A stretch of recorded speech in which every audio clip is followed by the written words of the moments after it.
अपना रहबर मानती थी। और हम ये मुतालबा करते हैं कि ये जंग ख़त्म होनी चाहिए और भारत सरकार को इसमें अपना रोल निभाने की ज़रूरत है।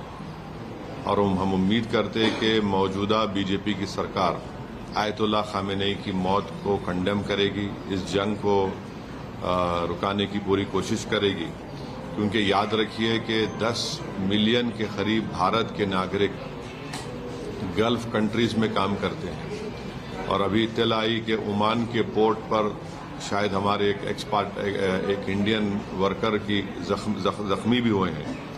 तो ये बहुत, अगर ये जंग नहीं रुकेगी तो फिर ये बहुत आगे बढ़ेगी, ये टर्मोइल होगा पूरे इलाके में। और आपको अंदाज़ा भी नहीं है कि कई भारत के लोग जो उम्रा करने के लिए गए हैं और वो ट्रैवल एजेंट के जरिए जाते, पैसे देते 2 दिन मक्के में, 3 दिन मदीने में, अब उनके पास पैसे नहीं है, वहां पे फ्लाइट ही नहीं उड़ रही है वहां पे। तो कितनी परेशानी हो रही है। और साथ ही साथ आप ये भी बात जानते हैं कि हमारे जो पड़ोसी मुल्क है और जो इजराइल है, ये दोनों मुल्क अपने पड़ोसियों को चैन से जीने नहीं दे रहे। अफगानिस्तान में हमला और फिर इजराइल जो है बार बार जून में ईरान पे हमला किया और इजराइल बेंजामिन नेतन्याहू ने 70,000 से ज्यादा फलस्तीनियों का जेनोसाइड किया। ये जेनोसाइडल रजीम है और जो हमेशा शरारत करते रहते हैं। तो ये मेरे एहसासात हैं अपनी पार्टी की तरफ से और मैं उम्मीद करता हूं कि हमारी गवर्नमेंट ऑफ इंडिया खामनेई की मौत की मजम्मत करेगी। और अगर ये जंग नहीं रुकेगी, जो एक इल्लीगल है और कोई खतरा नहीं था किसी को, सिर्फ दबाना चाह रहे थे और जुल्म कर रहे हैं इस तरह वहां पर हमला करके, और इसके जो नताइज निकलेंगे वो बुरे निकलने वाले हैं। हम लोग अंडर एस्टिमेट कर रहे हैं, ये खत्म होने वाली नहीं। अगर ट्रंप और नेतन्याहू समझ रहे हैं कि रजीम चेंज होगा ईरान में, मैं नहीं समझता कि रजीम चेंज होने जाने वाला है।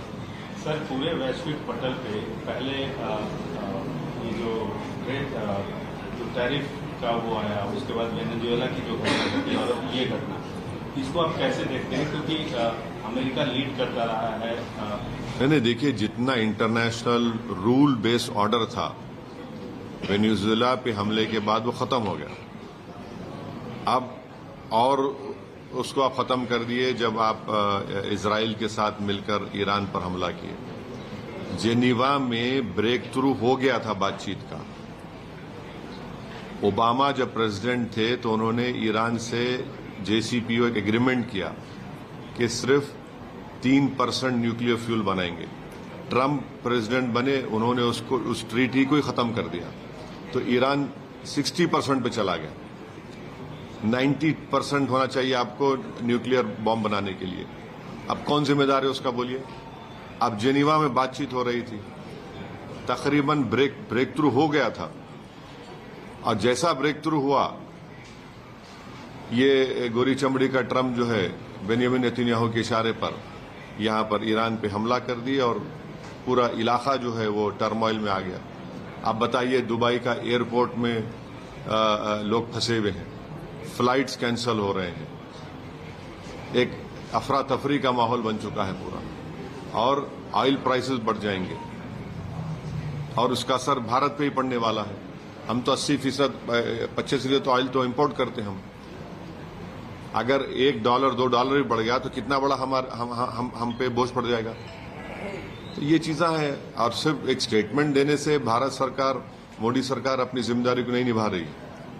उनको ये पूरी कोशिश करना चाहिए। याद रखिए, अगर ये आग फैल गई जंग की तो जाहिर है ये तमाम ममालिक में हमले हो रहे हैं, तो फिर इसका नुकसान भारत के ही उन करीब 1 करोड़ जो लोग मेहनत करते हैं वहां पर और अपने गाढ़े खून की कमाई से भारत को फॉरेन एक्सचेंज भी जाते, उनका मुस्तकबिल क्या होगा फिर? सर, ये पूरे प्रकरण में अपने पड़ोसी मुल्क पाकिस्तान को किस तरह से देख रहे हैं? मैं तो बोला ना, मैं तो आपको बोल दिया ना कि पाकिस्तान भारत का नेबर है। इसराइल के अतराफ में जितने नेबरिंग कंट्रीज है, चाहे लेबनान हो, सीरिया हो, खतर हो, इन तमाम ये दोनों कंट्रीज जो है अपनी शरारत और अपने ईवल जहनियत से अपने पड़ोस में सुकून से रहने देते किसी को। और पाकिस्तान अफगानिस्तान पे हमला कर दिया और इसराइल जो है वही कर रहा है। 19वीं सेंचुरी के आगाज में दो ही कंट्रीज मजहब के नाम पे बनाए गए थे और दोनों नाकाम फेल्ड स्टेट्स हैं।